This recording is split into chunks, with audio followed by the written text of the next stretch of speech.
ਪੰਜਾਬੀ ਭਾਸ਼ਾ ਨੂੰ ਪਿਆਰ ਕਰਨ ਵਾਲੇ ਸਰੋਤਿਆਂ ਦਾ ਤਹਿ ਦਿਲੋਂ ਧੰਨਵਾਦ। ਅੱਜ ਤੁਸੀਂ ਸੁਣੋਗੇ ਡਾਕਟਰ ਨਰਿੰਦਰ ਸਿੰਘ ਜੀ ਦੁਆਰਾ ਲਿਖੀ ਕਿਤਾਬ ਬੁਨਿਆਦਾਂ। ਭੂਮਿਕਾ। ਅਸੀਂ ਪਰੰਪਰਾ ਅਤੇ ਪਰਿਵਰਤਨ, ਧਰਮ ਅਤੇ ਵਿਗਿਆਨ ਦੇ ਵਿਚਕਾਰ ਵਿਚਰ ਰਹੇ ਹਾਂ। ਸਾਡੇ ਪੈਮਾਨੇ ਅਤੇ ਤਰਜੀਹਾਂ, ਸਮੱਸਿਆਵਾਂ ਅਤੇ ਉਹਨਾਂ ਨੂੰ ਹੱਲ ਕਰਨ ਦੀਆਂ ਤਕਨੀਕਾਂ ਬਦਲ ਰਹੀਆਂ ਹਨ।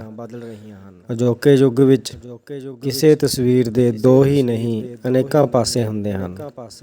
ਹੁਣ ਹਰ ਕਿਸੇ ਨੂੰ ਇੱਕੋ ਵੇਲੇ ਕਈ ਬੇੜੀਆਂ ਵਿੱਚ ਪੈਰ ਹੀ ਨਹੀਂ ਰੱਖਣੇ ਪੈ ਰਹੇ, ਸਗੋਂ ਇੱਕੋ ਵੇਲੇ ਕਈ ਦਿਸ਼ਾਵਾਂ ਵਿੱਚ ਚੱਲਣ ਦੀ ਲੋੜ ਵੀ ਪੈ ਰਹੀ ਹੈ, ਜਿਸ ਕਾਰਨ ਹਰ ਕਿਸੇ ਨੂੰ ਸਹਿਯੋਗ ਅਤੇ ਮੁਕਾਬਲੇ ਦੀਆਂ ਦੋਵੇਂ ਹਾਲਾਤਾਂ ਵਿੱਚ ਪੂਰੇ ਉਤਰਨ ਦੀ ਮਜਬੂਰੀ ਹੈ। ਸਹਿਯੋਗੀ ਅਤੇ ਵਿਰੋਧੀ ਵਿਚਲਾ ਅੰਤਰ ਮਿਟ ਗਿਆ ਹੈ। ਹੁਣ ਕੋਈ ਕਿਸੇ ਦਾ ਪੱਕਾ ਸਹਿਯੋਗੀ ਜਾਂ ਪੱਕਾ ਵਿਰੋਧੀ ਨਹੀਂ, ਮੁਕਾਬਲਾ ਸਭ ਨਾਲ ਹੈ। ਹੁਣ ਕੋਈ ਸਮੱਸਿਆ ਇਕਹਿਰੀ ਨਹੀਂ ਰਹੀ। ਜਦੋਂ ਤੱਕ ਸਮੱਸਿਆ ਦੇ ਇਤਿਹਾਸਕ, ਸਮਾਜਿਕ, ਰਾਜਨੀਤਿਕ, ਆਰਥਿਕ, ਭੂਗੋਲਿਕ ਪਿਛੋਕੜ ਨੂੰ ਨਾ ਫਰੋਲਿਆ ਜਾਵੇ ਅਤੇ ਉਸ ਨੂੰ ਵਿਆਪਕ ਸੰਦਰਭ ਵਿੱਚ ਨਾ ਵੇਖਿਆ ਜਾਵੇ, ਉਸ ਦੀ ਸਮਝ ਨਹੀਂ ਆਉਂਦੀ ਅਤੇ ਸਮਝ ਨਾ ਆਉਣ ਕਰਕੇ ਉਹ ਹੱਲ ਨਹੀਂ ਹੁੰਦੀ ਅਤੇ ਕੁਝ ਚਿਰ ਮਗਰੋਂ ਉਹ ਸੰਕਟ ਬਣ ਜਾਂਦੀ ਹੈ। ਸਾਡੇ ਸੋਚਣ ਅਤੇ ਮਹਿਸੂਸ ਕਰਨ ਦੇ ਢੰਗ ਤਰੀਕੇ ਬਦਲ ਗਏ ਹਨ। ਆਲੇ ਦੁਆਲੇ ਵਿੱਚ ਟੁੱਟ ਭੱਜ ਵਾਪਰ ਰਹੀ ਹੈ। ਜੇ ਕੋਈ ਮਹਿਸੂਸ ਕਰਦਾ ਹੈ ਤਾਂ ਉਹ ਸੋਚਦਾ ਵੀ ਹੋਵੇਗਾ। ਜੇ ਸੋਚਦਾ ਹੈ ਤਾਂ ਉਸ ਦੀ ਕੋਈ ਰਾਏ ਵੀ ਹੋਵੇਗੀ। ਜੇ ਰਾਏ ਹੈ ਤਾਂ ਉਹ ਹਾਂ ਪੱਖੀ ਜਾਂ ਨਾ ਪੱਖੀ ਹੋਵੇਗੀ। ਇਵੇਂ ਆਪਣੇ ਦ੍ਰਿਸ਼ਟੀਕੋਣ ਅਤੇ ਸੋਚਣ ਦੇ ਆਧਾਰ ਤੇ ਅਸੀਂ ਸ਼ਕਤੀਸ਼ਾਲੀ ਜਾਂ ਕਮਜ਼ੋਰ ਹੁੰਦੇ ਹਾਂ।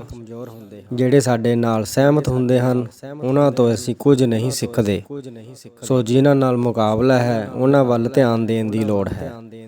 ਇਹ ਕਹਿਣਾ ਸਹੀ ਨਹੀਂ ਕਿ ਕੁਝ ਵਿਅਕਤੀ ਸ਼ਕਤੀਸ਼ਾਲੀ ਹੁੰਦੇ ਹਨ ਅਤੇ ਕੁਝ ਕਮਜ਼ੋਰ। ਗਿਆਨ ਪ੍ਰਾਪਤੀ ਅਤੇ ਕਰਮ ਕਰਨ ਦੀ ਸਮਰੱਥਾ ਹਰ ਕਿਸੇ ਵਿੱਚ ਲਗਭਗ ਬਰਾਬਰ ਹੁੰਦੀ ਹੈ, ਪਰ ਕੁਝ ਕਰਨ ਲਈ ਇੱਛਾ ਅਤੇ ਯਤਨ ਕਰਨ ਦੀ ਹਿੰਮਤ ਹਰ ਕਿਸੇ ਵਿੱਚ ਇੱਕੋ ਜਿਹੀ ਨਹੀਂ ਹੁੰਦੀ। ਇਸ ਕਰਕੇ ਹਰ ਕਿਸੇ ਦੀ ਸਫਲਤਾ, ਅਸਫਲਤਾ ਦੀ ਪੱਧਰ ਅਤੇ ਪਰਿਵਰਤਨ ਦੀ ਰਫ਼ਤਾਰ ਵੱਖਰੀ ਹੁੰਦੀ ਹੈ। ਪਰਿਵਰਤਨ ਅਤੇ ਵਿਕਾਸ ਹਮੇਸ਼ਾ ਤਰੱਦਦ ਅਤੇ ਗਿਆਨ ਨਾਲ ਵਾਪਰਦਾ ਹੈ। ਗਿਆਨ ਦੀ ਪ੍ਰਾਪਤੀ ਪਰਿਵਰਤਨ ਦੀ ਭਾਵਨਾ ਅਧੀਨ ਹੀ ਕੀਤੀ ਜਾਂਦੀ ਹੈ। ਨਵੇਂ ਗਿਆਨ ਦੀ ਪ੍ਰਾਪਤੀ ਲਈ ਅਤੇ ਆਧੁਨਿਕ ਯੁੱਗ ਵਿੱਚ ਵਿਕਾਸ ਕਰਨ ਵਾਸਤੇ ਵੇਦਾਂ ਗ੍ਰੰਥਾਂ ਤੋਂ ਬਾਹਰ ਆਉਣਾ ਪਏਗਾ। ਘਰੋਂ, ਪਿੰਡੋਂ ਬਹੁਤ ਦੂਰ ਜਾਣਾ ਪਏਗਾ ਅਤੇ ਨਵੀਆਂ ਸਮੱਸਿਆਵਾਂ ਉੱਤੇ ਨਵੇਂ ਫਾਰਮੂਲੇ ਲਾਗੂ ਕਰਨੇ ਪੈਣਗੇ। ਨਿੱਤ ਬਦਲਦੀ ਤਕਨਾਲੋਜੀ ਦੇ ਅਜੋਕੇ ਸੰਸਾਰ ਵਿੱਚ ਕੁਝ ਵੀ ਸਦੀਵੀ ਹੋਣ ਦਾ ਵਿਸ਼ਵਾਸ ਨਹੀਂ ਰਿਹਾ। ਜੋ ਵਿਵਸਥਾ ਅੱਜ ਹੈ ਉਹ ਕਿਸੇ ਪਹਿਲੀ ਵਿਵਸਥਾ ਨੂੰ ਰੱਦ ਕਰਕੇ ਸਥਾਪਿਤ ਹੋਈ ਹੈ ਅਤੇ ਅੱਜ ਦੀ ਵਿਵਸਥਾ ਨੂੰ ਭਵਿੱਖ ਦੀ ਕਿਸੇ ਵੀ ਨਵੀਂ ਵਿਵਸਥਾ ਜਾਂ ਵਿਚਾਰਧਾਰਾ ਨੇ ਰੱਦ ਕਰ ਦੇਣਾ ਹੈ। ਵਿਚਾਰ ਤੀਰਾਂ ਵਾਂਗ ਹੁੰਦੇ ਹਨ, ਪਰ ਇਹਨਾਂ ਵਿੱਚ ਉਡਾਨ ਭਰਨ ਵਾਲੀ ਕਮਾਨ ਦੀ ਤਾਕਤ ਵੀ ਹੋਣੀ ਚਾਹੀਦੀ ਹੈ। ਅਨੁਭਵ, ਤਜਰਬਾ, ਜੱਦੋ-ਜਹਿਦ ਅਤੇ ਗਿਆਨ ਕਮਾਨਾਂ ਦੇ ਨਾਂ ਹਨ। ਜਿਵੇਂ ਦਰੱਖਤਾਂ ਨੂੰ ਮਜ਼ਬੂਤ ਬਣਨ ਲਈ ਉਹਨਾਂ ਨੂੰ ਹਨੇਰੀਆਂ ਦਾ ਸਾਹਮਣਾ ਕਰਨਾ ਪੈਂਦਾ ਹੈ, ਉਵੇਂ ਹੀ ਪਰਿਵਰਤਨ ਲਿਆਉਣ ਵਾਲੇ ਕਰਮਸ਼ੀਲ ਮੋਹਰੀਆਂ ਲਈ ਭਾਂਤ-ਭਾਂਤ ਦੀਆਂ ਮੁਸ਼ਕਲਾਂ, ਮੁਸੀਬਤਾਂ, ਹਾਰਾਂ ਅਤੇ ਅਸਫਲਤਾਵਾਂ ਵਿੱਚੋਂ ਲੰਘਣਾ ਲਾਜ਼ਮੀ ਹੁੰਦਾ ਹੈ। ਹਰ ਪੱਧਰ ਤੇ ਨਿਰੰਤਰ ਮੁਕਾਬਲੇ ਕਾਰਨ ਜ਼ਿੰਦਗੀ ਸੌਖੀ ਨਹੀਂ ਰਹੀ। ਜਿਨ੍ਹਾਂ ਤੋਂ ਪ੍ਰਸੰਨਤਾ ਦੀ ਆਸ ਹੁੰਦੀ ਹੈ ਉਹ ਪਰੇਸ਼ਾਨ ਕਰਨ ਲੱਗ ਪੈਂਦੇ ਹਨ। ਇਕੱਲ ਅਤੇ ਵਿਜੋਗੇਪਣ ਦੀ ਹਾਲਤ ਦੌਰਾਨ ਦਰਦ ਨਾਲ ਭਾਰੂ ਪਲਾਂ ਵਿੱਚ ਚੰਗੇ ਦਿਨਾਂ ਲਈ ਆਸ ਉਮੀਦ ਮੁਫਤ ਨਹੀਂ ਮਿਲਦੀ। ਤਿਆਰੀ ਨਾ ਕਰਨ ਅਤੇ ਤਿਆਰ ਨਾ ਹੋਣ ਕਰਕੇ ਜ਼ਿੰਦਗੀ ਵਿੱਚ ਖਤਰੇ ਵੱਧ ਗਏ ਹਨ। ਪਰ ਇਹ ਵੀ ਸੱਚ ਹੈ ਕਿ ਜੇ ਹਾਰਨ ਦਾ ਖਤਰਾ ਨਾ ਹੋਵੇ ਤਾਂ ਜਿੱਤ ਦੀ ਕਦਰ ਨਹੀਂ ਪੈਂਦੀ। ਹੁਣ ਜੀਵਨ ਦਾ ਉਦੇਸ਼ ਸ਼ਾਂਤੀ ਨਹੀਂ, ਸਫਲਤਾ ਹੈ। ਨਿਰਸੰਦੇਹ ਜ਼ਿੰਦਗੀ ਦੀਆਂ ਸਾਰੀਆਂ ਸਮੱਸਿਆਵਾਂ ਹੱਲ ਹੋਣ ਵਾਲੀਆਂ ਨਹੀਂ ਹੁੰਦੀਆਂ, ਕਿਉਂਕਿ ਕਈ ਗੰਢਾਂ ਖੁੱਲ੍ਹਦੀਆਂ ਹੀ ਨਹੀਂ, ਪਰ ਜਿਨ੍ਹਾਂ ਸਮੱਸਿਆਵਾਂ ਵਿੱਚ ਦਿਲਚਸਪੀ ਲਈ ਜਾਵੇ ਉਹ ਹੱਲ ਹੋਣ ਲੱਗ ਪੈਂਦੀਆਂ ਹਨ। ਦਿਲਚਸਪੀ ਉਪਜਾਉਣ ਦਾ ਕਾਰਜ ਪੁਸਤਕਾਂ ਕਰਦੀਆਂ ਹਨ। ਜਿਹੜੀ ਪੁਸਤਕ ਸਾਨੂੰ ਪ੍ਰਭਾਵਿਤ ਕਰਦੀ ਹੈ ਉਹ ਸਾਨੂੰ ਬਦਲਦੀ ਵੀ ਹੈ। ਹੱਥਲੀ ਪੁਸਤਕ ਇਸ ਉਦੇਸ਼ ਨਾਲ ਲਿਖੀ ਗਈ ਹੈ ਤਾਂ ਕਿ ਤੁਸੀਂ ਜਾਣ ਸਕੋ ਕਿ ਭਾਵੇਂ ਪਰਿਵਰਤਨ ਮੁਸ਼ਕਿਲ ਹੈ ਪਰ ਪਰਿਵਰਤਨ ਦੀ ਡਾਢੀ ਲੋੜ ਹੈ ਅਤੇ ਇਹ ਸਾਡੇ ਬਦਲਣ ਨਾਲ ਹੀ ਆਵੇਗਾ। ਇਹ ਪੁਸਤਕ ਕੁਝ ਅਜਿਹੇ ਬੁਨਿਆਦੀ ਵਿਸ਼ਿਆਂ ਤੇ ਲਿਖੇ ਲੇਖਾਂ ਦਾ ਸੰਗ੍ਰਹਿ ਹੈ ਜਿਨ੍ਹਾਂ ਵਿਸ਼ਿਆਂ ਤੇ ਪੰਜਾਬੀ ਵਿੱਚ ਪਹਿਲੀ ਵਾਰ ਲਿਖਿਆ ਜਾ ਰਿਹਾ ਹੈ। ਜਦੋਂ ਲਿਖਣ ਦੀ ਦ੍ਰਿਸ਼ਟੀ ਨਾਲ ਮੈਂ ਇਹਨਾਂ ਵਿਸ਼ਿਆਂ ਵਿੱਚ ਦਿਲਚਸਪੀ ਲਈ ਤਾਂ ਇਹਨਾਂ ਦੀ ਵੰਗਾਰ ਨੇ ਮੈਨੂੰ ਜਾਣਨ, ਖੋਜਣ ਅਤੇ ਸੋਚਣ ਦੇ ਰਾਹ ਪਾਇਆ। ਆਸ ਹੈ ਤੁਸੀਂ ਵੀ ਸੋਚਣ ਦਾ ਯਤਨ ਕਰੋਗੇ। ਦਿਲ, ਯੁੱਗ, ਖਿੱਚ, ਹੱਥ, ਚੁੱਪ, ਸ਼ੀਸ਼ਾ, ਜ਼ਿੰਮੇਵਾਰੀ, ਝੂਠ, ਸ਼ਰਮ, ਘੋੜਾ, ਮੈਂ, ਲਾਲਚ, ਆਲੂ, ਗੁੱਸਾ, ਨੱਕ, ਪੈਸਾ, ਹਮਦਰਦੀ ਆਦਿ ਵਿਸ਼ੇ ਵੇਖਣ ਨੂੰ ਸਧਾਰਨ ਲੱਗਦੇ ਹਨ, ਪਰ ਇਹਨਾਂ ਬਾਰੇ ਲਿਖਦਿਆਂ ਮਹਿਸੂਸ ਹੋਇਆ ਕਿ ਸੂਚਨਾ ਦੇ ਅਜੋਕੇ ਯੁੱਗ ਵਿੱਚ ਫੈਲਦੇ ਗਿਆਨ ਕਾਰਨ ਕੁਝ ਵੀ ਸਧਾਰਨ ਨਹੀਂ ਰਿਹਾ, ਕਿਉਂਕਿ ਗਿਆਨ ਦੇ ਹਰ ਖੇਤਰ ਵਿੱਚ ਡੂੰਘੀ ਪੁਨਛਾਣ ਹੋ ਰਹੀ ਹੈ। ਇਹਨਾਂ ਲੇਖਾਂ ਰਾਹੀਂ ਪਾਠਕ ਦੀ 3 ਪ੍ਰਕਾਰ ਦੀ ਜਿਗਿਆਸਾ ਨੂੰ ਸ਼ਾਂਤ ਕਰਨ ਦਾ ਯਤਨ ਕੀਤਾ ਗਿਆ ਹੈ। ਇਵੇਂ ਕਿਉਂ ਹੁੰਦਾ ਹੈ? ਇਹ ਕਿਵੇਂ ਹੁੰਦਾ ਹੈ? ਅੱਛਾ, ਇਵੇਂ ਵੀ ਹੁੰਦਾ ਹੈ। ਇਸ ਪੁਸਤਕ ਦਾ ਉਦੇਸ਼ ਜ਼ਿੰਦਗੀ ਨਾਲ ਜੁੜੇ ਵੱਖ-ਵੱਖ ਮਸਲਿਆਂ ਰਾਹੀਂ ਪਾਠਕ ਦੇ ਮਨ ਨੂੰ ਖੋਲ੍ਹਣਾ ਹੈ। ਸੋ ਇਹ ਖੁੱਲ੍ਹੇ ਮਨ ਨਾਲ ਹੌਲੀ-ਹੌਲੀ ਪੜ੍ਹਨ ਵਾਲੀ ਸੰਘਣੀ ਅਤੇ ਗੂੜ੍ਹੀ ਵਾਰਤਕ ਦੀ ਪੁਸਤਕ ਹੈ, ਜਿਸ ਵਿੱਚ ਨਿਮਾਣੀਆਂ ਗੱਲਾਂ ਨੂੰ ਵਿਸ਼ਾਲ ਅਤੇ ਡੂੰਘੀ ਦ੍ਰਿਸ਼ਟੀ ਨਾਲ ਸਮਝਣ ਦਾ ਉਪਰਾਲਾ ਕੀਤਾ ਗਿਆ ਹੈ, ਤਾਂ ਕਿ ਜ਼ਿੰਦਗੀ ਤੇ ਸਾਡੀ ਪਕੜ ਟੇਢੀ ਹੋਵੇ ਅਤੇ ਸਾਡੀ ਸਫਲਤਾ ਦੀ ਸੰਭਾਵਨਾ ਜਾਗੇ।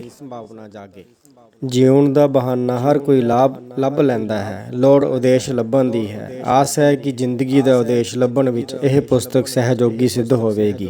ਉਦੇਸ਼ ਲੱਭ ਜਾਵੇ ਤਾਂ ਚੱਲਣਾ ਸੌਖਾ ਹੋ ਜਾਂਦਾ ਹੈ। ਜੇ ਚੱਲਾਂਗੇ ਤਾਂ ਹੀ ਪਹੁੰਚਾਂਗੇ, ਕਿਉਂਕਿ ਪਹੁੰਚਣਾ ਚੱਲਣ ਦਾ ਹੀ ਦੂਜਾ ਸਿਰਾ ਹੁੰਦਾ ਹੈ।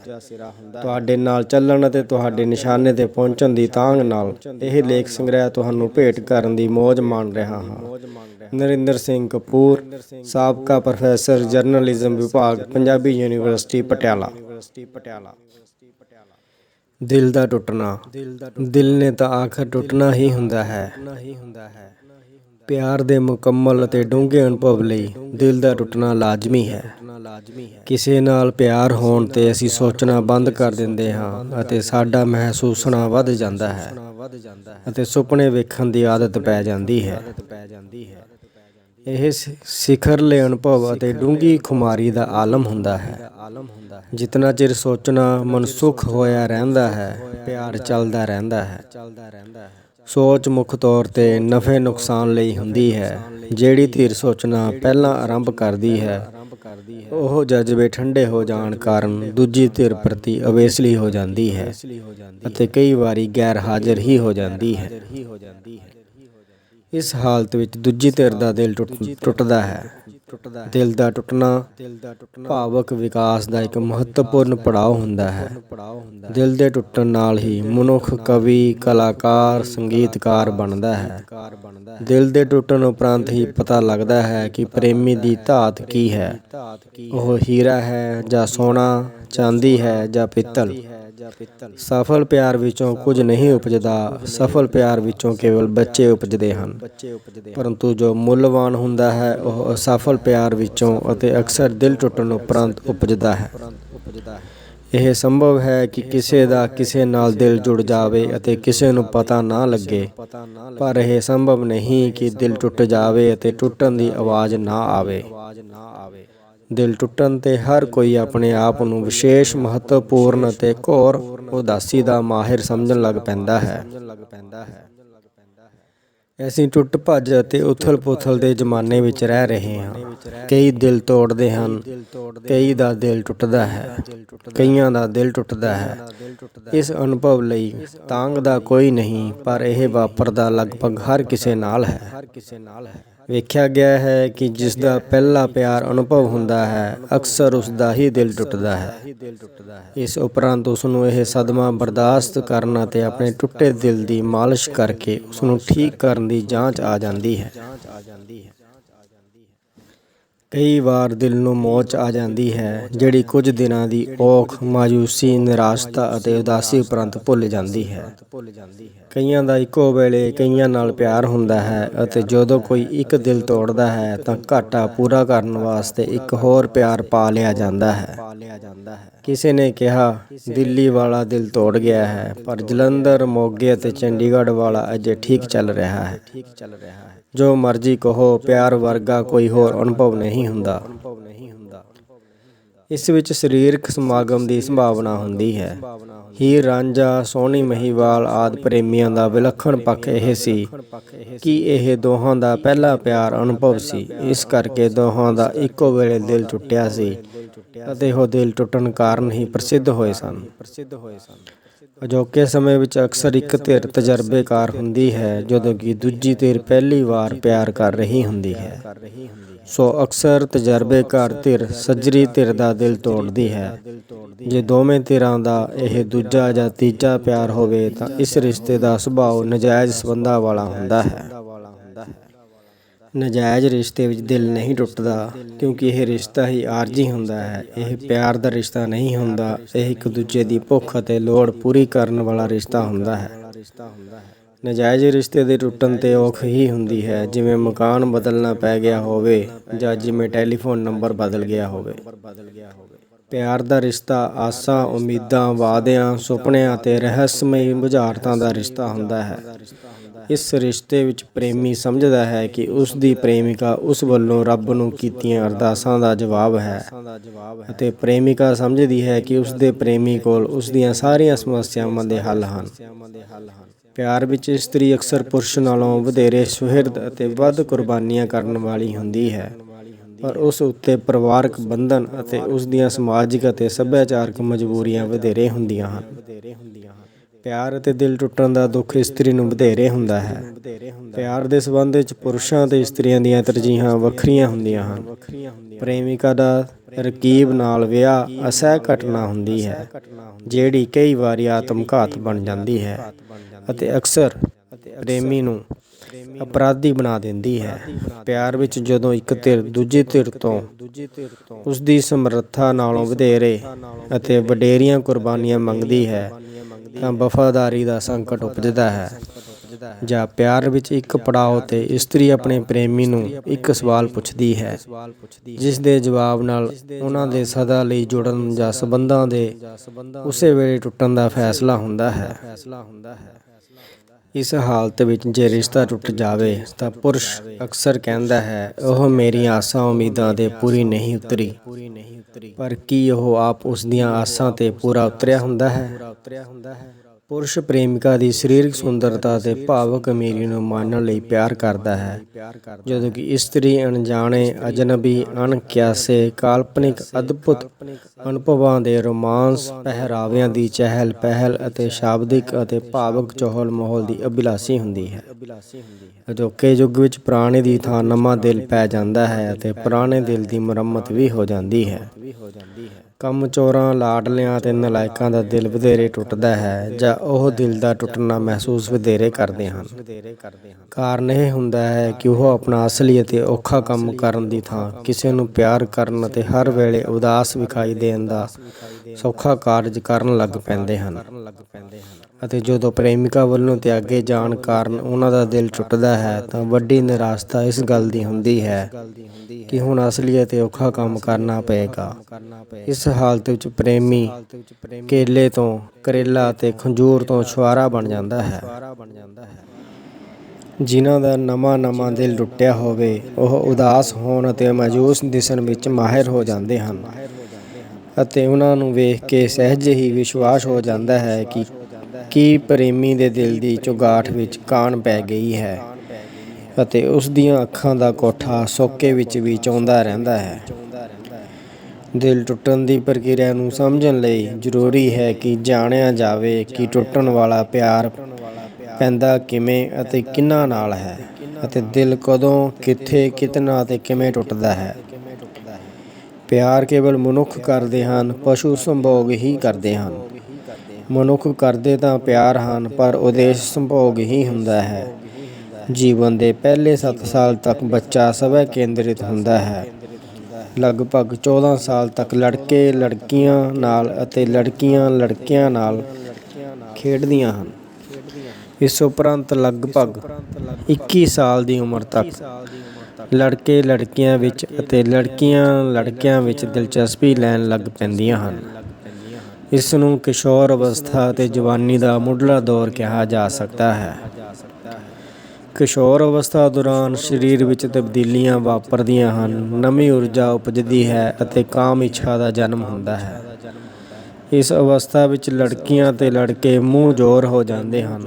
ਮਾਪਿਆਂ ਵੱਲੋਂ ਉਹਨਾਂ ਨੂੰ ਬੱਚੇ ਸਮਝਣਾ ਉਹਨਾਂ ਨੂੰ ਪ੍ਰਵਾਨ ਨਹੀਂ ਰਹਿੰਦਾ ਅਤੇ ਉਹ ਆਪਣੇ ਫੈਸਲੇ ਆਪ ਕਰਨੇ ਚਾਹੁੰਦੇ ਹਨ। ਇਹਨਾਂ ਹਾਲਤਾਂ ਵਿੱਚ ਪਹਿਲਾ ਪਿਆਰ ਵਾਪਰਦਾ ਹੈ, ਜਿਹੜਾ ਅਕਸਰ ਨੇੜਲੀ ਰਿਸ਼ਤੇਦਾਰੀ ਵਿਚਲੇ ਮੁੰਡੇ ਕੁੜੀਆਂ ਜਾਂ ਜਮਾਤੀਆਂ ਵਿਚਕਾਰ ਹੁੰਦਾ ਹੈ। ਦੋਵੇਂ ਧਿਰਾਂ ਇੱਕ ਦੂਜੇ ਦੇ ਸੰਸਾਰ ਵਿੱਚ ਝਾਕਣਾ ਚਾਹੁੰਦੀਆਂ ਹਨ, ਕਿਉਂਕਿ ਦੋਹਾਂ ਨੂੰ ਨਵੇਂ ਸਵਾਦਾਂ ਦਾ ਪਤਾ ਲੱਗਦਾ ਹੈ। ਕੁਦਰਤ ਦੀ ਦ੍ਰਿਸ਼ਟੀ ਤੋਂ ਇਸ ਉਮਰ ਵਿੱਚ ਪੁਰਸ਼ ਅਤੇ ਇਸਤਰੀ ਵਿਆਹ ਵਾਲੇ ਕਾਰਜ ਕਰਨ ਯੋਗ ਹੋ ਜਾਂਦੇ ਹਨ, ਪਰ ਸਮਾਜਿਕ ਆਰਥਿਕ ਕਾਰਨਾਂ ਕਰਕੇ ਇਹਨਾਂ ਦਾ ਹੋਰ ਲਗਭਗ 8-10 ਸਾਲ ਤੱਕ ਵਿਆਹ ਨਹੀਂ ਹੋਣਾ ਹੁੰਦਾ। ਸੋ ਇਹ ਅਰਸਾ ਪਿਆਰ ਦੇ ਅਰਧ ਵਿਆਹੇ ਦੌਰ ਵਿੱਚੋਂ ਲੰਘਦਾ ਹੈ। ਇਸ ਉਮਰ ਵਿੱਚ ਇੱਕ ਪਾਸੇ ਪੜ੍ਹਾਈ ਦੀ ਚਿੰਤਾ ਹੁੰਦੀ ਹੈ, ਦੂਜੇ ਪਾਸੇ ਕਾਮ ਦੇ ਜਜ਼ਬੇ ਦੀ ਸ਼ਿੱਦਤ ਪਰੇਸ਼ਾਨ ਕਰ ਰਹੀ ਹੁੰਦੀ ਹੈ। 20 ਕੁ ਸਾਲ ਦੀ ਉਮਰ ਤੱਕ ਪਿਆਰ ਅਨੁਭਵ ਬੜਾ ਤੀਬਰ ਹੁੰਦਾ ਹੈ, ਜਿਹੜਾ ਦੋਹਾਂ ਦੇ ਪੈਰ ਉਖਾੜ ਦਿੰਦਾ ਹੈ। 20-22 ਸਾਲ ਦੀ ਆਦਰਸ਼ਵਾਦੀ ਉਮਰ ਵਿੱਚ ਪੈਣ ਵਾਲੇ ਪਹਿਲੇ ਪਿਆਰ ਦਾ ਉਦੇਸ਼ ਵਧੇਰੇ ਕਰਕੇ ਵਿਆਹ ਕਰਨਾ ਹੁੰਦਾ ਹੈ। ਅਜੋਕੇ ਸੰਸਾਰ ਵਿੱਚ ਸਭ ਪ੍ਰਕਾਰ ਦੀ ਖੁੱਲ੍ਹ ਵਿਚਾਰ ਮਾਧਿਅਮਾਂ ਅਤੇ ਸਾਧਨਾਂ ਕਰਕੇ ਬੱਚੇ ਜਲਦੀ ਜਵਾਨ ਹੋ ਜਾਂਦੇ ਹਨ ਅਤੇ ਪਹਿਲਾ ਪਿਆਰ ਅਕਸਰ ਸਕੂਲ ਵਿੱਚ ਹੀ ਪੈ ਜਾਂਦਾ ਹੈ ਅਤੇ ਦਿਲ ਟੁੱਟਣ ਦਾ ਅਹਿਸਾਸ ਵੀ ਜਲਦੀ ਹੀ ਹੋ ਜਾਂਦਾ ਹੈ। ਜਿਹੜੇ ਪਹਿਲੇ ਪਿਆਰ ਵਿੱਚ ਹੀ ਪਤੀ ਪਤਨੀ ਬਣਨ ਦੀਆਂ ਸੌਹਾਂ ਖਾਣ ਲੱਗ ਪੈਂਦੇ ਹਨ, ਉਹਨਾਂ ਵਿੱਚ ਪ੍ਰੇਮੀ ਬਣਨ ਦੀਆਂ ਸੰਭਾਵਨਾਵਾਂ ਨਹੀਂ ਹੁੰਦੀਆਂ ਅਤੇ ਪਤੀ ਪਤਨੀ ਬਣਨ ਦੀ ਸੂਝ ਸਮਝ ਨਹੀਂ ਹੁੰਦੀ। ਇਹ ਲੰਮਾ ਅਰਸਾ ਬਚਪਨ ਵਿੱਚ ਹੀ ਵਿਚਰਦੇ ਰਹਿੰਦੇ ਹਨ। ਹੁਣ ਕਿਸੇ ਇੱਕ ਨਾਲ ਪਿਆਰ ਨਹੀਂ ਪੈਂਦਾ, ਇੱਕੋ ਵੇਲੇ ਜਾਂ ਅੱਗੇ ਪਿੱਛੇ ਕਈਆਂ ਨਾਲ ਪਿਆਰ ਹੋਣ ਦੀਆਂ ਸੰਭਾਵਨਾਵਾਂ ਉਪਜ ਪਈਆਂ ਹਨ। ਵੰਨ-ਸੁਵੰਨਤਾ ਅਜੋਕੇ ਯੁੱਗ ਦਾ ਵਿਸ਼ੇਸ਼ ਲੱਛਣ ਹੈ। ਖੇਤੀਬਾੜੀ ਵਾਲੀ ਪੇਂਡੂ ਵਿਵਸਥਾ ਵਿੱਚ ਅਕਸਰ ਕਿਸੇ ਇੱਕ ਨਾਲ ਹੀ ਪਿਆਰ ਪੈਂਦਾ ਸੀ, ਜਿਹੜਾ ਪੈਂਦਿਆਂ ਹੀ ਪੈਂਦਾ ਸੀ ਅਤੇ ਵਿਆਹ ਦੀ ਇੱਛਾ ਤਾਂ ਹੁੰਦੀ ਸੀ, ਪਰ ਸੰਭਾਵਨਾ ਉੱਕਾ ਹੀ ਨਹੀਂ ਸੀ ਹੁੰਦੀ। ਇਸ ਲਈ ਇਹ ਪਿਆਰ ਲੰਮਾ ਸਮਾਂ ਨਿਭਦਾ ਸੀ ਅਤੇ ਜੀਵਨ ਭਰ ਯਾਦ ਰਹਿੰਦਾ ਸੀ। ਉਦੋਂ ਕਿਸੇ 'ਤੇ ਕਿਸੇ ਦਾ ਦਿਲ ਤੋੜਨ ਦਾ ਇਲਜ਼ਾਮ ਨਹੀਂ ਸੀ ਲੱਗਦਾ। ਦੋਵੇਂ ਆਪਣੀਆਂ ਮਜਬੂਰੀਆਂ ਅੱਗੇ ਹਾਰ ਜਾਂਦੇ ਸਨ। ਹੁਣ ਜੀਵਨ ਵਿੱਚ ਹਰ ਕੋਈ ਔਸਤਨ 4-6 ਪਿਆਰ ਹੰਢਾਉਂਦਾ ਹੈ। ਹੁਣ ਜਦੋਂ ਕਿਸੇ ਨਾਲ ਪਿਆਰ ਹੋ ਜਾਂਦਾ ਹੈ ਤਾਂ 6-8 ਮਹੀਨਿਆਂ ਵਿੱਚ ਹੀ ਕੋਈ ਤੀਜੀ ਧਿਰ ਉਪਜ ਪੈਂਦੀ ਹੈ ਅਤੇ ਇਸ ਤੀਜੀ ਧਿਰ ਦੇ ਉੱਭਰਨ ਕਾਰਨ ਰਿਸ਼ਤਾ ਆਮੋ ਸਾਹਮਣੇ ਦਾ ਨਾ ਰਹਿ ਕੇ ਤਿਕੋਣਾ ਹੋ ਜਾਂਦਾ ਹੈ। ਸਾਡੀਆਂ ਫਿਲਮਾਂ ਵਿੱਚ 2 ਇਸਤਰੀਆਂ ਇੱਕ ਪੁਰਸ਼ ਨੂੰ ਜਾਂ 2 ਪੁਰਸ਼ ਇੱਕ ਇਸਤਰੀ ਨੂੰ ਪਿਆਰ ਕਰਦੇ ਹਨ ਅਤੇ ਰਿਸ਼ਤਿਆਂ ਦੀ ਤਿਕੋਣ ਕਾਰਨ ਹੀ ਫਿਲਮ ਰੌਚਕ ਬਣਦੀ ਹੈ। ਰਿਸ਼ਤੇ ਦੇ ਤਿਕੋਣਾ ਬਣਨ ਉਪਰੰਤ ਕੋਣ ਵੱਧਦੇ ਹੀ ਜਾਂਦੇ ਹਨ। ਰਿਸ਼ਤਿਆਂ ਦੀ ਤਿਕੋਣ ਵਿੱਚ ਵਿਆਹ ਦੇ ਸੰਬੰਧ ਵਿੱਚ ਇਸਤਰੀ ਆਪਣੇ ਦੋਹਾਂ ਪ੍ਰੇਮੀਆਂ ਅਤੇ ਪੁਰਸ਼ ਆਪਣੀਆਂ ਦੋਹਾਂ ਪ੍ਰੇਮਿਕਾਵਾਂ ਦੇ ਗੁਣਾਂ ਲੱਛਣਾਂ ਦਾ ਤੁਲਨਾਤਮਕ ਵਿਸ਼ਲੇਸ਼ਣ ਕਰਕੇ ਅਕਸਰ ਇੱਕ ਨੂੰ ਰੱਦ ਅਤੇ ਦੂਜੀ ਨੂੰ ਪ੍ਰਵਾਨ ਕਰਦਾ ਹੈ। ਇਵੇਂ ਰੱਦ ਹੋਣ ਵਾਲੀ ਧਿਰ ਦਾ ਦਿਲ ਟੁੱਟਦਾ ਹੈ। ਪ੍ਰੇਮੀ ਪ੍ਰੇਮਿਕਾ ਕਿਹੋ ਜਿਹੇ ਵੀ ਹੋਣ, ਇੱਕ ਦੂਜੇ ਨੂੰ ਤਿਆਗਣ ਦਾ ਕਾਰਜ ਉਦੋਂ ਹੀ ਸੰਭਵ ਹੁੰਦਾ ਹੈ ਜਦੋਂ ਉਸ ਦਾ ਬਦਲ ਉਪਜਦਾ ਹੈ। ਹੁਣ ਕਈ ਪੁਰਸ਼ਾਂ ਇਸਤਰੀਆਂ ਵਿੱਚ ਤਿਕੋਣੇ ਹੀ ਨਹੀਂ, ਬਹੁਕੋਣੇ ਰਿਸ਼ਤੇ ਹੰਢਾਉਣ ਦੀ ਯੋਗਤਾ ਵੀ ਉਪਜ ਪਈ ਹੈ। ਉਪਰੋਕਤ ਸਥਿਤੀ ਕਾਰਨ ਹੁਣ ਪਿਆਰ ਤੇਜ਼ੀ ਨਾਲ ਪੈ ਰਹੇ ਹਨ ਅਤੇ ਪੂਰੀ ਰਫ਼ਤਾਰ ਨਾਲ ਟੁੱਟ ਰਹੇ ਹਨ।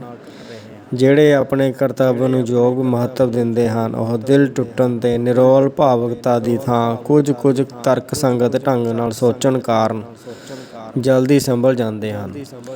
20-22 ਸਾਲ ਦੀ ਉਮਰ ਵਿੱਚ ਪਿਆਰ ਦੀ ਥਾਂ ਰੁਜ਼ਗਾਰ ਪਹਿਲੀ ਤਰਜੀਹ ਬਣਨ ਕਾਰਨ ਦਿਲ ਟੁੱਟਣ ਦਾ ਸੋਗ ਘਟ ਜਾਂਦਾ ਹੈ।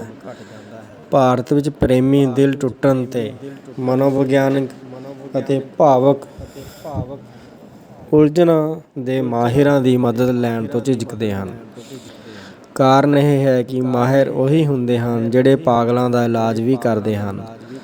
ਸੋ ਪ੍ਰੇਮੀ ਪਾਗਲ ਕਹਾਏ ਜਾਣ ਤੋਂ ਡਰਦੇ ਹਨ। ਮਾਹਿਰਾਂ ਕੋਲ ਜਾਣ ਦੇ ਪੈਸੇ ਵੀ ਲੱਗਦੇ ਹਨ, ਜਿਹੜੇ ਬੇਰੁਜ਼ਗਾਰ ਪ੍ਰੇਮੀਆਂ ਕੋਲ ਹੁੰਦੇ ਨਹੀਂ। ਇੱਕ ਕਾਰਨ ਇਹ ਵੀ ਹੈ ਕਿ ਸਾਨੂੰ ਆਪਣੀ ਸਮੱਸਿਆ ਦੱਸਣੀ ਵੀ ਨਹੀਂ ਆਉਂਦੀ। ਅਸੀਂ ਅਸਲ ਗੱਲ ਨਹੀਂ ਦੱਸਦੇ, ਸੱਚ ਨਹੀਂ ਬੋਲਦੇ ਅਤੇ ਬੇਲੋੜੇ ਵੇਰਵੇ ਦੇਣ ਲੱਗ ਪੈਂਦੇ ਹਾਂ। ਜਦੋਂ ਅਸੀਂ ਆਪਣੇ ਦਿਲ ਟੁੱਟਣ ਦੀ ਗੱਲ ਕਿਸੇ ਜਾਣੂ ਜਾਂ ਰਿਸ਼ਤੇਦਾਰ ਨਾਲ ਕਰਦੇ ਹਾਂ ਤਾਂ ਉਹ ਸਾਡਾ ਹੀ ਮੁਲਾਂਕਣ ਕਰਨ ਲੱਗ ਪੈਂਦਾ ਹੈ। ਜਦੋਂ ਪਰਿਵਾਰ ਨੂੰ ਦੱਸਿਆ ਜਾਂਦਾ ਹੈ ਤਾਂ ਪਰਿਵਾਰ ਸਾਨੂੰ ਸੁਣਦਾ ਘੱਟ ਅਤੇ ਸਾਡੇ 'ਤੇ ਹੱਸਦਾ ਵਧੇਰੇ ਹੈ, ਜਿਵੇਂ ਕਹਿ ਰਿਹਾ ਹੋਵੇ, ਤੁਸੀਂ ਪਿਆਰ ਕਰਨ ਜੋਗੇ ਵੀ ਹੋ ਗਏ ਹੋ। ਪਰੰਤੂ ਸਹੇਲੀਆਂ ਜਾਂ ਦੋਸਤ ਤੁਹਾਡੀ ਸਮੱਸਿਆ ਨੂੰ ਤੁਹਾਡੇ ਦ੍ਰਿਸ਼ਟੀਕੋਣ ਤੋਂ ਵੇਖਣ, ਸੁਣਨ, ਸਮਝਣ ਦਾ ਯਤਨ ਵੀ ਕਰਨਗੇ। ਜਦੋਂ ਕਿਸੇ ਦਾ ਦਿਲ ਟੁੱਟਦਾ ਹੈ ਤਾਂ ਉਹ ਅਕਸਰ ਪੁੱਛਦਾ ਹੈ, ਇਸ ਅਸਹਿ ਸਦਮੇ ਵਿੱਚੋਂ ਬਾਹਰ ਕਿਵੇਂ ਆਇਆ ਜਾ ਸਕਦਾ ਹੈ? ਕੀ ਉਸ ਨੂੰ ਭੁੱਲਿਆ ਜਾ ਸਕਦਾ ਹੈ? ਕੀ ਕਿਸੇ ਹੋਰ ਨਾਲ ਸੱਚਾ ਪਿਆਰ ਹੋ ਸਕੇਗਾ? ਮੈਨੂੰ ਉਸ ਦੀ ਬਾਰ-ਬਾਰ ਯਾਦ ਕਿਉਂ ਆਉਂਦੀ ਹੈ? ਸੰਭਲਣ ਲਈ ਮੈਨੂੰ ਕੀ ਕਰਨਾ ਚਾਹੀਦਾ ਹੈ? ਇਹਨਾਂ ਪ੍ਰਸ਼ਨਾਂ ਦੇ ਉੱਤਰ ਹਨ। ਜੇ ਰੁਝੇਵੇਂ ਅਤੇ ਉਦੇਸ਼ ਹੋਣਗੇ ਤਾਂ ਸਦਮੇ ਵਿੱਚੋਂ ਜਲਦੀ ਬਾਹਰ ਆ ਜਾਵੋਗੇ। ਜਦੋਂ ਕਿਸੇ ਹੋਰ ਵਿੱਚ ਦਿਲਚਸਪੀ ਜਾਗੇਗੀ ਤਾਂ ਪਹਿਲੇ ਅਸਫਲ ਪਿਆਰ ਨੂੰ ਜ਼ਰੂਰ ਭੁੱਲ ਜਾਵੋਗੇ। ਭਾਵੇਂ ਨਵੀਂ ਦਿਲਚਸਪੀ ਇੱਕ ਪਾਸੜ ਹੀ ਹੋਵੇ, ਇਹ ਜਾਗਦੀ ਹੈ ਅਤੇ ਇਹ ਜਾਗੇਗੀ, ਕਿਉਂਕਿ ਜੋ ਇੱਕ ਵਾਰੀ ਹੋਇਆ ਹੁੰਦਾ ਹੈ ਉਹ ਦੁਬਾਰਾ ਵੀ ਵਾਪਰ ਸਕਦਾ ਹੈ ਅਤੇ ਵਾਪਰਦਾ ਹੈ। ਇਹ ਵੀ ਹੋ ਸਕਦਾ ਹੈ ਕਿ ਤੁਹਾਡਾ ਦਿਲ ਇੱਕ ਵਾਰੀ ਹੋਰ ਟੁੱਟੇ, ਪਰ ਇਸ ਨੂੰ ਬਰਦਾਸ਼ਤ ਕਰਨਾ ਮੁਸ਼ਕਲ ਨਹੀਂ ਹੋਵੇਗਾ। ਇਸਤਰੀਆਂ ਨੂੰ ਨਵਾਂ ਪਿਆਰ ਪਾਉਣ ਵਿੱਚ ਉਤਨੀ ਮੁਸ਼ਕਲ ਨਹੀਂ ਹੁੰਦੀ ਜਿਤਨੀ ਪੁਰਸ਼ਾਂ ਨੂੰ ਹੁੰਦੀ ਹੈ। ਸਥਿਤੀ ਉਦੋਂ ਗੰਭੀਰ ਬਣ ਜਾਂਦੀ ਹੈ ਜੇ ਦੋਵੇਂ ਇੱਕ ਹੀ ਥਾਂ ਪੜ੍ਹਦੇ ਜਾਂ ਕੰਮ ਕਰਦੇ ਜਾਂ ਰਹਿੰਦੇ ਹੋਣ ਅਤੇ ਰੋਜ਼ ਸਾਹਮਣਾ ਹੁੰਦਾ ਹੋਵੇ। ਅਜਿਹੀ ਸਥਿਤੀ ਵਿੱਚ ਦਿਲ ਦਾ ਟੁੱਟਣਾ ਵਧੇਰੇ ਪੀੜਤ ਕਰਦਾ ਹੈ। ਕੰਮਾਂ ਵਿੱਚ ਰੁੱਝੋ, ਪੁਸਤਕਾਂ ਪੜ੍ਹੋ, ਨਵੇਂ ਸ਼ੌਂਕ ਪਾਲੋ, ਪੁਰਾਣੇ ਗੀਤ ਸੁਣੋ, ਸੈਰ ਕਰੋ, ਰੌਣਕ ਵਾਲੀ ਥਾਂ ਜਾਓ। ਗੁਆਚਿਆ ਸੰਤੁਲਨ ਬਹਾਲ ਹੋ ਜਾਵੇਗਾ। ਨਵੇਂ ਹੋਏ ਨੁਕਸਾਨ ਦਾ ਬਾਰ-ਬਾਰ ਖਿਆਲ ਆਉਣਾ ਸੁਭਾਵਿਕ ਹੁੰਦਾ ਹੈ। ਭਾਵਕ ਨੁਕਸਾਨ ਪਦਾਰਥਕ ਹਾਨੀਆਂ ਨਾਲੋਂ ਵਧੇਰੇ ਦੁਖਦਾਈ ਹੁੰਦੇ ਹਨ। ਕੋਈ ਕਾਰਨ ਨਹੀਂ ਕਿ ਤੁਸੀਂ ਕਿਸੇ ਹੋਰ ਨੂੰ ਪਿਆਰ ਨਹੀਂ ਕਰ ਸਕੋਗੇ। ਦੂਜੇ ਪਿਆਰ ਵਿੱਚ ਪਹਿਲੇ ਪਿਆਰ ਦਾ ਤਜਰਬਾ ਕੰਮ ਆਵੇਗਾ। ਜਿਸ ਨੇ ਦਿਲ ਤੋੜਿਆ ਹੈ ਉਸ ਨੂੰ ਭੁੱਲਣ ਲਈ ਉਹ ਚੀਜ਼ਾਂ ਤਿਆਗ ਦਿਓ ਜਿਨ੍ਹਾਂ ਤੋਂ ਉਸ ਦੀ ਯਾਦ ਆਉਂਦੀ ਹੈ। ਉਸ ਦੀਆਂ ਤਸਵੀਰਾਂ ਨਾ ਵੇਖੋ। ਅਜਿਹੀ ਸਥਿਤੀ ਵਿੱਚ ਇਕੱਲੇ ਨਾ ਵਿਚਰੋ ਅਤੇ ਕਿਸੇ ਨਾਲ ਰਲ ਕੇ ਕੁਝ ਕਰਨ ਦਾ ਬੀੜਾ ਚੁੱਕੋ। ਜੇ ਫਿਰ ਵੀ ਉਸ ਦੀ ਯਾਦ ਆਉਂਦੀ ਹੈ, ਆਉਣ ਦਿਓ। ਜਿਵੇਂ ਇਹ ਯਾਦ ਆਪ ਮੁਹਾਰੇ ਆਈ ਹੈ, ਉਵੇਂ ਹੀ ਆਪ ਮੁਹਾਰੇ ਚਲੀ ਜਾਵੇਗੀ। ਯਾਦ ਹੀ ਆਈ ਹੈ, ਉਹ ਆਪ ਤਾਂ ਨਹੀਂ ਆਈ। ਇਹ ਵੀ ਯਾਦ ਰੱਖੋ ਕਿ ਨਿਰਮੋਹੀ ਪੰਛੀ ਉੱਡ ਗਿਆ ਹੈ, ਅਸਮਾਨ ਖਾਲੀ ਹੈ। ਸੋ ਆਜ਼ਾਦੀ ਦਿਵਸ ਮਨਾਓ, ਦੋਸਤਾਂ ਸਹੇਲੀਆਂ ਨਾਲ ਸਮਾਂ ਗੁਜ਼ਾਰੋ, ਆਪਣੀਆਂ ਗਲਤੀਆਂ 'ਤੇ ਹੱਸੋ ਅਤੇ ਜੋ ਬਚ ਗਿਆ ਹੈ ਉਸ ਦਾ ਮਾਣ ਕਰੋ। ਸਾਬਕਾ ਪ੍ਰੇਮੀ ਜਾਂ ਪ੍ਰੇਮਿਕਾ ਨਾਲ ਕੋਈ ਸੰਪਰਕ ਨਹੀਂ ਰੱਖਣਾ ਚਾਹੀਦਾ। ਉਸ ਨੂੰ ਮਨਾਉਣ ਜਾਂ ਟੁੱਟੇ ਸੁਪਨੇ ਨੂੰ ਜੋੜਨ ਦਾ ਯਤਨ ਸਫਲ ਨਹੀਂ ਹੋਵੇਗਾ। ਜੇ ਟੁੱਟਿਆ ਰਿਸ਼ਤਾ ਬਹਾਲ ਹੋ ਵੀ ਜਾਵੇ, ਉਸ ਵਿੱਚੋਂ ਤਸੱਲੀ ਨਹੀਂ ਮਿਲੇਗੀ। ਜੇ ਕਿਸੇ ਸਦਮੇ ਦਾ ਲੋੜੀਂਦੀ ਮਾਤਰਾ ਅਤੇ ਮਿਆਦ ਤੱਕ ਸੋਗ ਮਨਾ ਲਿਆ ਜਾਵੇ ਤਾਂ ਸਦਮਾ ਨਹੀਂ ਰਹਿੰਦਾ, ਅਨੁਭਵ ਅਤੇ ਤਜਰਬਾ ਬਣ ਜਾਂਦਾ ਹੈ, ਜਿਸ ਨਾਲ ਸਾਡੀ ਸ਼ਖਸੀਅਤ ਨਿਖਰਦੀ ਵੀ ਹੈ ਅਤੇ ਬਲਵਾਨ ਵੀ ਹੁੰਦੀ ਹੈ। ਇਹੀ ਕਾਰਨ ਹੈ ਕਿ ਹਰ ਮਗਰਲਾ ਪਿਆਰ ਪਹਿਲੇ ਨਾਲੋਂ ਵੱਧ ਦਿਲਚਸਪ, ਸੰਤੁਲਿਤ ਅਤੇ ਵਧੇਰੇ ਸੰਭਾਵਨਾਵਾਂ ਵਾਲਾ ਹੁੰਦਾ ਹੈ। ਜਿਨ੍ਹਾਂ ਦਾ ਦਿਲ ਨਹੀਂ ਟੁੱਟਦਾ ਅਤੇ ਪ੍ਰੇਮ ਵਿਆਹ ਹੋ ਜਾਂਦਾ ਹੈ, ਉਹਨਾਂ ਦੀ ਹਾਲਤ ਦਿਲ ਟੁੱਟਣ ਵਾਲਿਆਂ ਦੀ ਹਾਲਤ ਤੋਂ ਚੰਗੇਰੀ ਨਹੀਂ ਹੁੰਦੀ, ਕਿਉਂਕਿ ਜੇ ਪ੍ਰੇਮੀ ਅਤੇ ਪ੍ਰੇਮਿਕਾ ਨੂੰ ਇੱਕ ਦੂਜੇ ਨਾਲ ਪਤੀ ਪਤਨੀ ਵਾਂਗ ਰਹਿਣਾ ਪੈਂਦਾ ਹੈ ਤਾਂ ਉਸ ਨੂੰ ਉਹ ਪ੍ਰੇਮਿਕਾ ਜਾਂ ਪ੍ਰੇਮੀ ਕੋਈ ਹੋਰ ਬੰਦਾ ਪ੍ਰਤੀਤ ਹੋਣ ਲੱਗ ਪੈਂਦਾ ਹੈ ਅਤੇ ਦੋਹਾਂ ਨੂੰ ਆਪਣੀ ਚੋਣ ਦਾ ਮਾਣ ਨਹੀਂ ਰਹਿੰਦਾ। ਪਿਆਰ ਵਿੱਚ ਸਾਨੂੰ ਵਿਸ਼ੇਸ਼ ਵਿਅਕਤੀ ਵਾਲਾ ਤਰਜੀਹੀ ਵਿਹਾਰ ਮਿਲਦਾ ਹੈ, ਜਦੋਂ ਕਿ ਵਿਆਹ ਉਪਰੰਤ ਸਾਡੇ ਹਰੇਕ ਵਿਹਾਰ ਦੀ ਪੂਰਨ ਛਾਣ ਹੁੰਦੀ ਹੈ। ਜੇ ਪ੍ਰੇਮੀ ਪ੍ਰੇਮਿਕਾ ਦਾ 5 ਸਾਲ ਪਿਆਰ ਚੱਲਿਆ ਹੋਵੇ ਅਤੇ ਉਹਨਾਂ ਦਾ ਵਿਆਹ ਹੋ ਜਾਵੇ ਤਾਂ 1 ਮਹੀਨੇ ਉਪਰੰਤ ਉਹਨਾਂ ਦਾ ਵਿਆਹ 1 ਮਹੀਨਾ ਪੁਰਾਣਾ ਨਹੀਂ ਹੁੰਦਾ। 5 ਸਾਲ 1 ਮਹੀਨਾ ਪੁਰਾਣਾ ਹੋ ਜਾਂਦਾ ਹੈ ਅਤੇ ਉਹ ਦੋਵੇਂ ਜਲਦੀ ਹੀ ਅਕੇਵੇਂ ਕਾਰਨ ਇੱਕ ਦੂਜੇ ਤੋਂ ਵੇਸਲੇ ਹੋਣ ਲੱਗ ਪੈਂਦੇ ਹਨ। ਅਜੋਕੇ ਸੰਸਾਰ ਵਿੱਚ ਇਹ ਸੋਚ ਕੇ ਪਿਆਰ ਕਰੋ ਕਿ ਦਿਲ ਨੇ ਟੁੱਟਣਾ ਹੀ ਹੈ, ਸੋ ਲੋੜੀਂਦੀ ਤਿਆਰੀ ਕਰਕੇ ਰੱਖਣੀ ਚਾਹੀਦੀ ਹੈ। ਪਰ ਨਵੀਂ ਗੱਲ ਇਹ ਹੈ ਕਿ ਹੁਣ ਟੁੱਟੇ ਦਿਲ ਨੂੰ ਵੀ ਪਲਸਤਰ ਲੱਗ ਜਾਂਦਾ ਹੈ। ਕੋਈ ਐਲਾਨ ਕਰਕੇ ਕਿਸੇ ਦਾ ਦਿਲ ਨਹੀਂ ਤੋੜਦਾ। ਦਿਲ ਟੁੱਟਣ ਉਪਰੰਤ ਆਪਣੇ ਆਪ ਨੂੰ ਚੰਗੀ ਕਿਸਮਤ ਵਾਲਾ ਸਮਝੋ ਕਿ ਤੁਹਾਨੂੰ ਕਿਸੇ ਨੇ ਪਿਆਰ ਕੀਤਾ ਸੀ ਅਤੇ ਉਸਨੇ ਤੁਹਾਨੂੰ ਤਿਆਗਣ ਯੋਗ ਵੀ ਸਮਝਿਆ ਹੈ ਅਤੇ ਤੁਹਾਡੇ ਉੱਤੇ ਹਮੇਸ਼ਾ ਵਾਸਤੇ ਕਬਜ਼ਾ ਨਹੀਂ ਕੀਤਾ। ਚੈਨਲ ਨੂੰ ਸਬਸਕ੍ਰਾਈਬ ਕਰਨ ਲਈ ਧੰਨਵਾਦ। ਤੁਹਾਡਾ ਦਿਨ ਸ਼ੁਭ ਰਹੇ।